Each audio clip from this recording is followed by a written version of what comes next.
Vous vous souvenez de cette sensation, ce poids invisible sur vos épaules des enfants, cette responsabilité qui, N, aurait jamais dû être la vôtre. Vous étiez celui qui ne causait jamais de problème, celui qui excellait à l'école, qui souriait aux réunions de famille, qui ne pleurait jamais trop fort. Elle, enfant parfait. Mais derrière cette façade impeccable se cachait une vérité que personne ne voulait voir. Une vérité qui vous hante encore au jour, oui, dans vos moments de silence, quand vous vous retrouvez seul face à vous-même. Ils vous regardaient avec fierté, ces adultes qui projetaient leurs rêves inassouvis sur vos petites épaules. « Regarde comme il est sage », disait-il. « Elle ne nous cause jamais de soucis », se vantait-il auprès des voisins. Mais cette fierté avait un prix que vous payez encore aujourd'hui, chaque fois que vous dites oui quand vous voulez dire non, chaque fois que vous portez le fardeau des autres en silence, chaque fois que vous vous sentez coupable d'avoir des besoins. Elle, enfant parfait, N, est pas né parfait.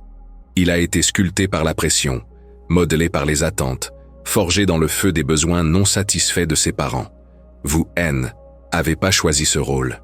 Il vous a été imposé par une société qui glorifie l'obéissance et confond la soumission avec la vertu. Une société qui préfère les enfants silencieux aux enfants authentiques. Une société qui crée des adultes brisés en voulant créer des enfants exemplaires. Aujourd'hui, vous portez encore ce masque, dans vos relations, dans votre travail, dans chaque interaction sociale. Vous êtes devenu expert dans l'art de deviner ce que les autres attendent de vous, avant même que s'ils ne le sachent eux-mêmes. Votre hypervigilance est devenue votre super-pouvoir et votre malédiction. Vous lisez les micro-expressions, vous anticipez les besoins, vous prévenez les conflits avant que Hélène éclate. Mais à quel prix? Au prix de votre propre identité, de vos propres désirs, de votre propre voix. Cette perfection que vous avez cultivée, Anne, n'était pas de la perfection. Elle était de la survie. Un mécanisme de défense sophistiqué créé par un cerveau enfant brillant, qui comprenait instinctivement que son amour, sa sécurité, sa place dans la famille, dépendait de sa capacité à ne jamais décevoir. Votre système nerveux S est câblé autour de cette vérité fondamentale. Être parfait égale être aimé. Être imparfait égale être abandonné. Le psychologue Donald Winnicott parlait du faux self, cette persona que enfant crée pour satisfaire les besoins de ses parents. Ce N est pas de la manipulation. C est de intelligence pure. Votre cerveau enfant a fait ce que il fallait pour survivre dans un environnement où l'authenticité n'était pas safe. Où montrer sa colère, sa tristesse, ses besoins réels étaient perçus comme une trahison. Vous avez appris à porter un masque si parfaitement ajusté que même vous avez oublié que il agissait un masque. Dans les familles françaises traditionnelles, cette pression prend une forme particulièrement insidieuse. Il faut bien se tenir, nous répète-t-on. Qu'est-ce que les gens vont penser devient le mantra familial. Enfant apprend très tôt que l'image sociale de la famille repose sur ses petites épaules. Chaque note parfaite, chaque compliment des professeurs devient une validation non pas de enfant, mais du système familial tout entier. Enfant devient le trophée vivant des parents, la preuve de leur réussite parentale. Cette pression sociétale NA est pas que une simple attente. Elle recable littéralement le cerveau de enfant. Le cortex préfrontal, responsable de la régulation émotionnelle et de la prise de décision, se développe en mode hypervigilance permanent. L'amygdale, centre de la peur, reste constamment activé, scrutant l'environnement pour détecter le moindre signe de déception ou de désapprobation. Le système nerveux sympathique reste en état alerte constant, prêt à performer, à plaire, à être parfait. C'est qui est ce que les neurosciences appellent hyperactivation du système de stress. Votre corps enfant baignait constamment dans le cortisol, hormone du stress, créant des patterns neurologiques qui persistent à âge adulte. Vous, N, avez pas choisi être anxieux. Votre cerveau a été programmé pour elle, anxiété par des années de pression constante pour maintenir une image impossible. Sartre parlait de la mauvaise foi, cette tendance à se mentir à soi-même pour éviter l'angoisse de la liberté. Elle, enfant parfait, vit dans une mauvaise foi imposée. Il se convainc qu'il aime exceller, qu'il aime faire plaisir, qu'il n'a pas vraiment besoin de jouer ou de se reposer. Cette auto-tromperie devient si profonde que, à elle, âge adulte, vous ne savez plus distinguer vos vrais désirs de ceux que on vous a appris à avoir. Les recherches en théorie de l'attachement montrent que ces enfants développent souvent un attachement anxieux évitant. Ils apprennent simultanément que les relations sont essentielles à leur survie et que montrer leurs vrais besoins dans ces relations est dangereux. C'est le paradoxe cruel de enfant parfait. Avoir désespérément besoin de connexion tout en étant incapable de se montrer vulnérable. Dans notre culture française, où l'excellence académique est particulièrement valorisée, cette pression prend une dimension intellectuelle écrasante. Un enfant ne doit pas seulement être sage, il doit être brillant. Les mentions très bien deviennent, objectif minimal acceptable. Chaque devoir est une épreuve existentielle.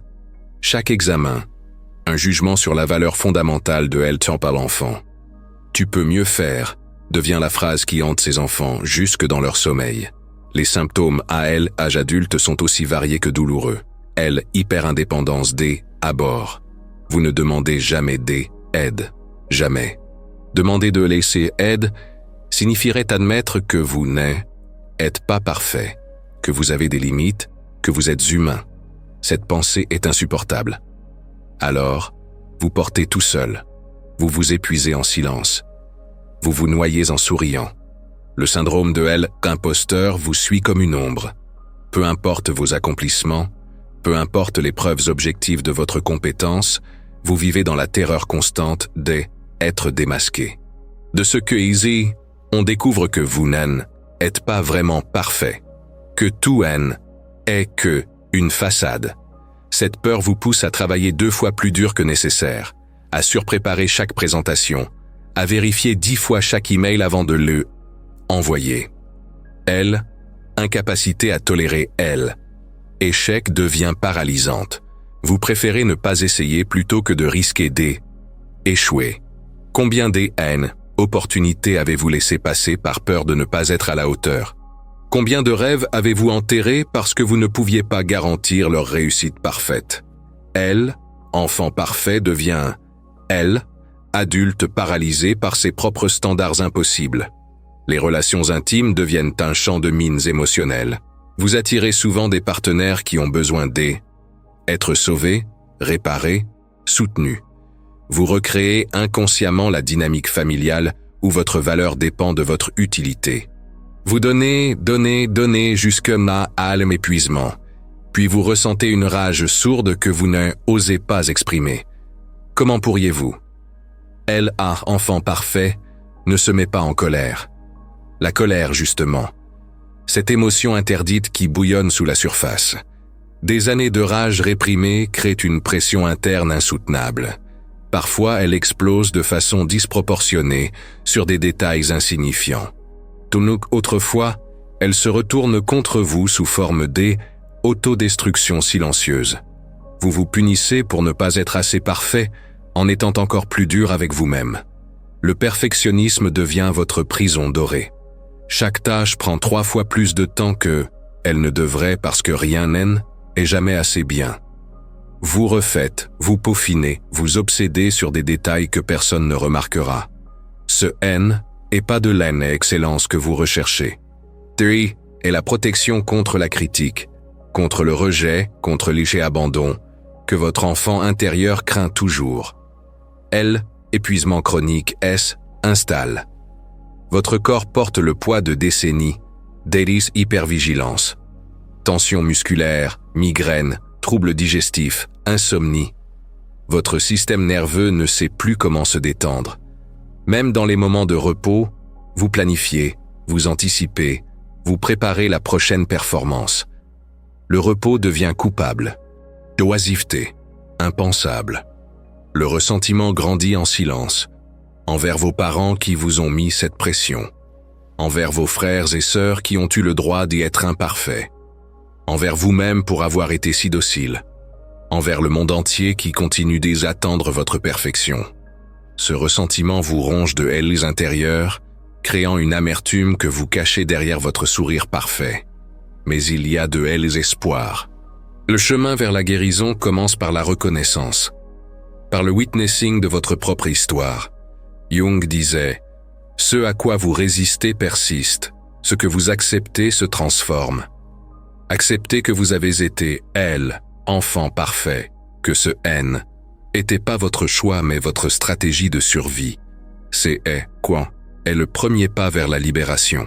Le travail sur elle, en ombre, commence par rencontrer cet enfant intérieur qui porte encore le fardeau de la perfection. Fermez les yeux et visualisez-le. Quel âge a-t-il? Comment est-il habillé? Quelle expression porte-t-il sur son visage? Demandez-lui, de quoi as-tu besoin que tu n'as jamais reçu? Écoutez sa réponse sans jugement. Cet enfant a des choses importantes à vous dire. Jung nous enseignait que la privilège de toute une vie est de devenir qui vous êtes vraiment. Pour elle, enfant parfait devenu adulte, cela signifie démanteler pièce par pièce la forteresse de perfection qu'il a construite. Est un processus brutal, douloureux, nécessaire. Chaque mur qui tombe révèle une partie de vous que vous aviez enterrée pour survivre. Le processus de guérison est paradoxal. Plus vous permettez à votre imperfection de se montrer, plus vous devenez entier. Plus vous acceptez vos limites, plus vous devenez puissant. Plus vous embrassez votre humanité, plus vous devenez authentique. C'est elle, alchimie jungienne. Transformer le plomb de la perfection forcée en or de elle, authenticité choisie. Le grief surgira. Le deuil de elle, enfance que vous n'avez jamais eue. Des larmes pour elle, enfant qui haine. A jamais pu simplement être un enfant. Cette tristesse, haine, est pas une faiblesse. Est la preuve que vous êtes en train de guérir. Chaque larme lave une couche de conditioning. Chaque sanglot libère une tension ancienne. Pleurez pour elle, injustice. Pleurez pour la perte. Pleurez parce que vous le méritez. La rage viendra aussi. Une rage volcanique contre elle. Injustice de tout cela. Pourquoi vous? Pourquoi cette pression? Pourquoi cette solitude? Cette rage est sacrée. Elle est, énergie de vie qui a été réprimée pendant des décennies. Laissez-la sortir de façon sécuritaire. Criez dans votre voiture. Frappez des coussins. Écrivez des lettres que vous ne enverrez jamais. Cette rage est votre force vitale qui se réveille. Premier pas pratique. Commencez par de petites imperfections intentionnelles. Envoyez un email avec une faute de frappe. Arrivez 5 minutes en retard à un rendez-vous non critique. Laissez la vaisselle dans elle. Évier pour la nuit. Observez elle. Anxiété qui monte. Respirez à travers elle. Réalisez que le monde ne effondre pas. Que vous n'êtes pas abandonné. Que vous êtes toujours digne de amour. Deuxième pas. Pratiquez le non comme un acte radical. Auto-soin. Commencez petit. Non, je ne peux pas rester tard ce soir. Non, je ne peux pas prendre cette responsabilité supplémentaire. Chaque non est une déclaration d'indépendance de votre enfant intérieur. Chaque non est un oui à vous-même. Troisième pas, trouvez un espace où imperfection est célébrée. Un cours de poterie où les pièces ratées sont des apprentissages. Un groupe de théâtre improvisation où les erreurs créent les meilleurs moments. Un sport où tomber fait partie du processus. Réapprenez à votre système nerveux que imperfection est safe, que elle peut même être joyeuse. Camus écrivait « Homme est la seule créature qui refuse d'être ce qu'elle est.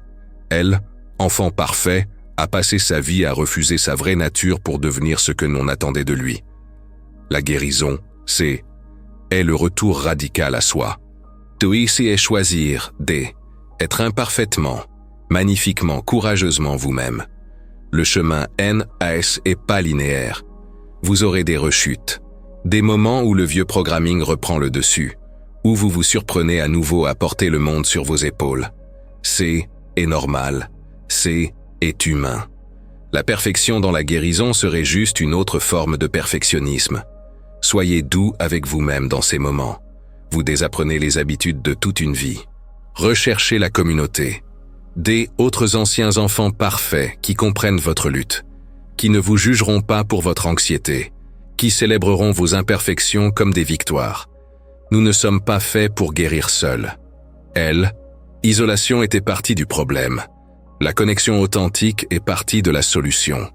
Considérez la thérapie, particulièrement les approches qui travaillent avec le corps comme la thérapie somatique. Votre trauma N est pas seulement dans votre tête. Il est dans vos muscles tendus, dans votre respiration superficielle, dans votre posture rigide. Libérer le corps, c'est et libérer esprit.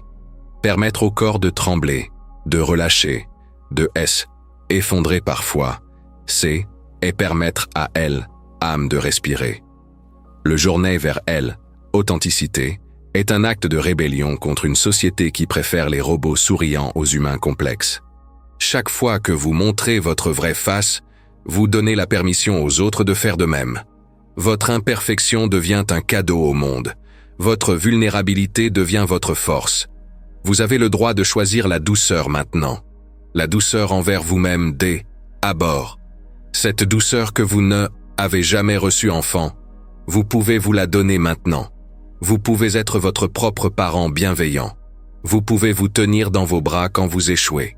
Vous pouvez vous féliciter pour vos efforts, pas seulement vos résultats. Le futur vous attend. Un futur où vous n'avez plus à porter le masque, où vous pouvez respirer librement, où vos besoins comptent autant que ceux des autres, où votre valeur ne dépend plus de votre performance. Ce futur est possible. Il commence maintenant avec votre décision de ne plus être parfait. Vous pouvez choisir. C'est là le pouvoir que vous aviez pas enfant, mais que vous avez maintenant. Vous pouvez choisir authenticité plutôt que la perfection, la connexion plutôt que la performance, amour de soi plutôt que l'auto-sacrifice. Ces choix ne sont pas faciles. Ils demandent un courage immense. Mais ce courage, vous avez. Il a toujours été là, enterré sous les couches de conditioning. Enfant parfait, en vous mérite de se reposer maintenant. Il a assez travaillé. Il a assez porté. Il a assez performé. Dites-lui que il peut déposer le fardeau. Que vous, et adulte que vous êtes devenu, pouvez prendre soin de lui maintenant. Que quand il est safe de être simplement un enfant. Que pas il est aimé non pas pour ce qu'il fait, mais pour ce que il est. Le côté obscur de Zélec enfant parfait est pas une malédiction. C'est est un portail. Un passage vers une vie plus vraie, plus pleine, plus vibrante. De autre côté de cette obscurité, il y a la lumière de votre authenticité qui attend de briller. Non pas la lumière artificielle de la perfection, mais la lumière chaude et imparfaite de votre humanité. Votre histoire, est pas terminée. Le chapitre de enfant parfait se ferme, mais le livre de votre vie continue. Les pages blanches devant vous attendent de s'être remplies non pas avec de la perfection, mais avec de la vie, de la vraie vie, chaotique, imparfaite, magnifique vie. Vous avez survécu au pire. Maintenant, vous pouvez commencer à vivre. Le monde a pas besoin de votre perfection. Il a besoin de votre vérité, de votre courage d'être imparfait, de votre volonté de montrer que derrière chaque façade parfaite se cache un humain qui lutte, qui doute, qui a besoin. En montrant vos fissures, vous montrez où la lumière peut entrer. En montrant vos blessures, vous montrez où la guérison est possible. Enfant parfait, peut enfin se reposer. Adulte authentique, peut enfin naître. Cette naissance sera douloureuse comme toutes les naissances, mais de cette douleur émergera quelqu'un de nouveau. Quelqu'un qui a plus peur d'être vu. Quelqu'un qui a plus honte d'avoir des besoins. Quelqu'un qui peut aimer et être aimé sans masque. C'est votre droit de naissance. C'est votre héritage réclamé. C'est votre futur qui vous appelle. Non pas un futur parfait, mais un futur vrai. Un futur où vous pouvez enfin respirer. Un futur où vous pouvez enfin être. Simplement, imparfaitement, magnifiquement être.